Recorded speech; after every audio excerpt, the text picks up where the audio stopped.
Manual Neuer ने तो Ronaldo वाली इंटरव्यू दे दी है। मैनुअल नॉयर ने तो बायर्न म्यूनिख की छिल्लियां उड़ा दी हैं। मैनुअल नॉयर और बायर्न म्यूनिख तो अब कभी दोबारा हम साथ में नहीं देखने वाले हैं। शांत शांत गदाधारी भी, थोड़ा हम एक बार इस चीज को पूरे सिनेरियो को एक बार अच्छे से देख लेते हैं। एक बार मैं बता देता हूं और तब शायद आप बेटर डिसीजन ले पाएंगे कि क्या is this like the Cristiano Ronaldo's interview, जहां पे एक ब्रिज बर्न हो गया था between a club and a player.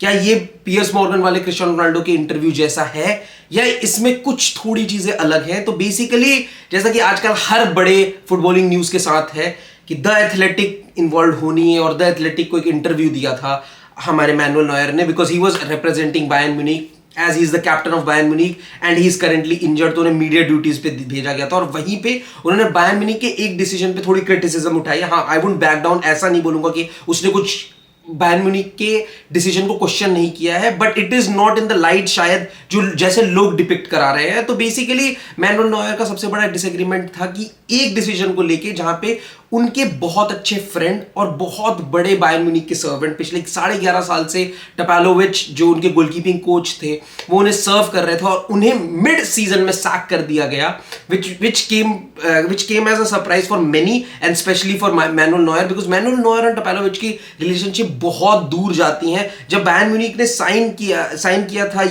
Manuel Neuer को, तब योप हाइंक्स इनके मैनेजर थे और उनको भी बहुत अच्छे से स्ट्रेस किया था मैनुअल नॉयर ने कि आपको टपालोविच को अपने मैनेजमेंट टीम में ऐड करना चाहिए। And as a goalkeeping coach add किया गया था टपालोविच को बायर्न म्यूनिख में, और वहां पे मैनुअल नॉयर एंड टपालोविच की बायर्न म्यूनिख की जर्नी स्टार्ट हुई थी। And even further Hansi Flick ने उनको प्रमोट किया था। He promoted Tapalovic from an goalkeeping coach to as assistant coach. And when did things change and why are we hearing about this now? Because जब Nagelsmann आए, उनके साथ उनका staff आया और उनकी थोड़ी टपालोविच के साथ चीजें खराब होनी शुरू हो गई थी, because he demoted Tapalovic from an assistant coach to a goalkeeping coach. And it made sense because Nagelsmann की अपना एक स्टाफ था, उन्हें अपने स्टाफ को वापस अपने स्टाफ को एज बेस्ट इंटीग्रेट करना था और उन्होंने वही केस किया। उन्होंने अपने आरबी लाइप्जिग से सारी जो स्टाफ ला सकते थे वो लाए। असिस्टेंट कोच चेंज हुआ, गोलकीपिंग कोच बना दिया गया टपालोविच को, और वहां से थोड़ी सी एक रिफ्ट चालू हुई थी। पब्लिक में है ये चीज, नाइगल्समैन ने खुद पब्लिकली ये चीज अभी कोट करी है कि उनकी और टपालोविच की वर्किंग रिलेशनशिप इतनी अच्छी नहीं थी, वो एक बहुत फ्लूइड रिलेशनशिप नहीं थी, इसी वजह से शायद ये सारे डिसीजन आए हैं। लेकिन क्या मैनुअल नॉयर बिल्कुल गलत है? क्या इसमें किस वजह से वो नाराज हैं और क्यों शायद बायर्न ने भी ये डिसीजन लिया है? तो हम जरा देखते हैं। भाई, मैनुअल नॉयर का सबसे बड़ी दिक्कत इस पर्टिकुलर डिसीजन से ये है कि आपने मिड सीजन में एक कोच सैक किया। ये एक प्लेयर सैकिंग नहीं है। ऐसा नहीं कि आपने एक प्लेयर को किसी कॉन्ट्रैक्ट टर्मिनेट किया ताकि वो कहीं और जाके साइन कर सके, या फिर कि एक प्लेयर को कहीं मिड सीजन में बेच दिया। नहीं, आपने एक कोच सैक किया है, which is nearly unheard of. Specially you are not talking about the first team manager, you are talking about a goalkeeping coach. उसका इतना सेंस बनता नहीं है मिड सीजन में सैक करने का, क्योंकि आप उसके साथ एंड ऑफ द सीजन तक जा सकते थे और फिर आप बेसिकली डिसीजंस मेक कर सकते थे।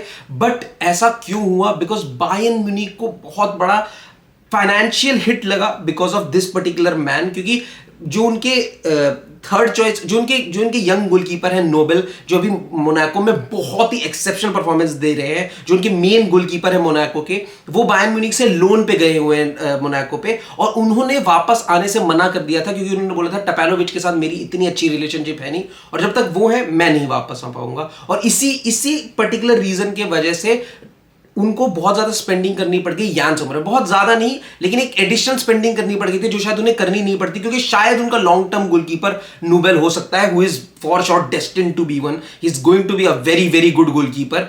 बट इसके वजह से उन्हें यान सोमर साइन करना पड़ गया, और यान सोमर की भी शायद, जितना मैं सुन रहा हूं, यान सोमर के साथ भी इतना कोई मतलब, बिकॉज एक रिलेशनशिप 11.5 साल का एक बंदे के साथ है, वो उसके पर्टिकुलर कुछ डिसीजंस की वजह से भी शायद टपालोविच को अपनी जॉब जानी पड़ी है, क्योंकि Bayern Munich weren't happy with Manuel Neuer that he as a club captain was so reckless कि उसने आफ्टर वर्ल्ड कप ये डिसीजन लिया कि मैं स्कीइंग करने जाऊंगा, जब उन्हें बहुत अच्छे से पता था कि सीजन अभी जस्ट अगले हफ्ते स्टार्ट हो जाएगा, और उन्होंने स्कीइंग करने गए which is a dangerous sport, और वहां पे उनकी टांग टूट गई जिसकी वजह से वो पूरे सीजन बाहर है। और बायर्न म्यूनिख आप जानते हो भाई, Bundesliga is kind of given उनके लिए, और नाइगल्समैन के अपनी जॉब के लिए भी बहुत जरूरी है कि वो चैंपियंस लीग में बहुत अच्छा परफॉर्म करे, और चैंपियंस लीग में परफॉर्म करने के लिए आपके पास बेस्ट गोलकीपर होना चाहिए, अपनी बेस्ट स्क्वाड होनी चाहिए, और वो खासकर आपका कैप्टन एक इतनी रेकलेस डिसीजन लेगा तो फॉर श्योर आप क्लब का आपके प्रति थोड़ा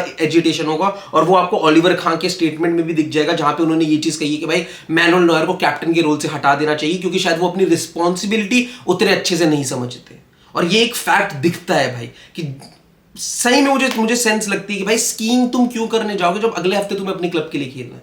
हाँ, किसको पता था चोट लग जाएगी, लेकिन it is a risky sport, आपने वो चीज करी है। और फिर ये इस सारे सर्कल में मेन चीज मैनुअल नॉयर की कहां दिक्कत आ जाती है, वो ये है कि शायद दीज आर ऑल इंडिकेशन की towards one thing, that they are trying to now move on from Manuel Neuer to some other goalkeeper, whether it's Yann Sommer और नूबेल। और इस सारे सिचुएशन में बिकॉज नाइगल्समैन के ऊपर बहुत ज्यादा वो तलवार लटक रही है, क्योंकि अगर उनकी चैंपियंस लीग में परफॉर्मेंस अच्छी नहीं आई तो he might get a sack, और इसी वजह से, इसी पर्टिकुलर रीजन की वजह से नाइगल्समैन वांट अ गोलकीपिंग कोच जो उसके सिस्टम को सूट करता है, जो उसके टीम स्क्वाड के साथ बहुत ज्यादा सूट जाएगा। एक बहुत बड़ा ऐसे रूमर है जिसको बहुत ही सरे से निकाल दिया था मैनुअल नॉयर ने, इसलिए मैं इसको बहुत लेट कोट कर रहा हूं। एक ऐसे भी रूमर थे कि टोपालोविच बहुत सारे मैनेजमेंट के जो भी उनकी डिस्कशंस होते थे वो मैनुअल नॉयर को जाके बता देते थे, और वो फिर जिस भी प्लेयर के बारे में बात हो रही थी उस प्लेयर तक पहुंच जाता था थ्रू मैनुअल नॉयर।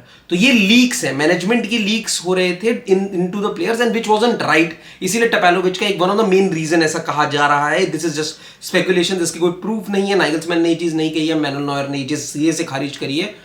तो ये take it with a pinch of salt, और ये भी एक बहुत बड़ा मेन रीजन ऐसे मीडिया कोटेड है कि जिसकी वजह से बायर्न म्यूनिख थॉट कि टोपालोविच को जाने देना चाहिए। तो हाँ, this is the whole case दोस्तों, जहां पे एक goalkeeping coach between the season, this is nearly unheard of. आप ऐसा गूगल सर्च भी करने जाओगे तो शायद टोपालोविच आपको स्टैंड आउट ऐसे गोलकीपर कोच मिलेंगे जो सैक हुए हैं विद इन द सीजन, ऐसे जनवरी में। तो ये थोड़ा सा शॉकिंग है फॉर श्योर। नाइगल्समैन को शायद अपना एक गोलकीपिंग कोच लाना हो, यान सोमर के प्लेइंग स्टाइल के साथ ज्यादा सूट कराने वाला, I don't know, but yeah this is the whole case Manuel Neuer और ये वाला। अभी सबसे लेटेस्ट क्या अपडेट है इस पे, तो मैनुअल नॉयर को फाइन लगेगा शायद 1.4 मिलियन का।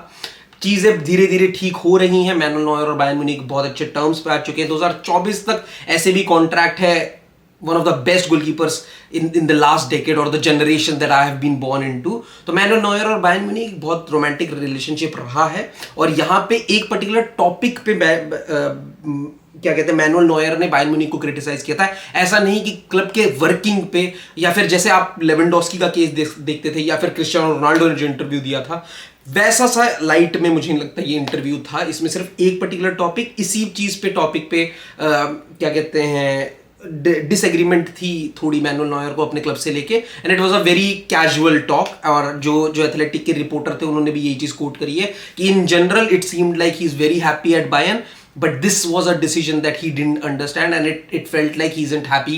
His relationship with the current manager isn't that good as compared to maybe the club के साथ उनकी रिलेशनशिप अच्छी है, शायद मैनेजर के साथ उतनी अच्छी नहीं है। ये बहुत बार ऐसा सिचुएशन होती है जहाँ पे players move on because managers के साथ ज्यादा स्टिक टू करते हैं क्लब। तो आप मुझे बताना इस पे आपका क्या टेक है, आपको क्या लगता है क्लब सही है कि वो जब वो उनके ऊपर है ना, वो किसको हायर कर रहे हैं, वो किसको रखना चाह रहे हैं, उनको लग रहा है कि he is fitting the job और नॉट, या फिर आपको लगता है कि नहीं, एक आपके मेन गोलकीपर के एक बंदे के साथ अच्छी कंपैटिबिलिटी बनती थी, 11.5 साल से एक रिलेशनशिप था, और this is now a clear target on him कि आपने ये मैनेजर सैक किया है। तो ये सब चीजें आप जरूर बताना, आपका क्या लगता है, आपको क्या ये चीजें सारी पता थी, वो भी जरूर बताना। और तब तक के लिए लाइक कमेंट तो जो मैंने बताया, और please do subscribe if you haven't subscribe the channel. तब तक के लिए